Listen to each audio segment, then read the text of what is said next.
صحیح بخاری حدیث نمبر 31۔ ہم سے سلیمان بن حرب نے بیان کیا، کہا ہم سے شعبہ نے بیان کیا، انہوں نے اسے واصل احدب سے، انہوں نے معرور سے، کہا میں ابو ذر سے ربضہ میں ملا، وہ ایک جوڑا پہنے ہوئے تھے اور ان کا غلام بھی جوڑا پہنے ہوئے تھا۔ میں نے اس کا سبب دریافت کیا تو کہنے لگے کہ میں نے ایک شخص یعنی غلام کو برا بلا کہا تھا اور اس کی ماں کی غیرت دلائی یعنی گالی دی، تو رسول اللہ صلی اللہ علیہ وسلم نے یہ معلوم کر کے مجھ سے فرمایا، اے ابو ذر، تو نے اسے ماں کے نام سے غیرت دلائی، بے شک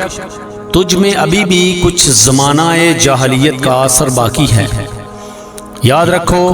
ماتحت لوگ تمہارے بھائی ہیں، اللہ نے اپنی کسی مصلحت کی بنا پر انہیں تمہارے قبضے میں دے رکھا ہے، تو جس کے ماتحت اس کا کوئی بھائی ہو اس کو بھی وہی کھلائے جو آپ کھاتا ہے، اور وہی کپڑا اسے پہنائے جو آپ پہنتا ہے، اور ان کو اتنے کام کی تکلیف نہ دو کہ ان کے لیے مشکل ہو جائے،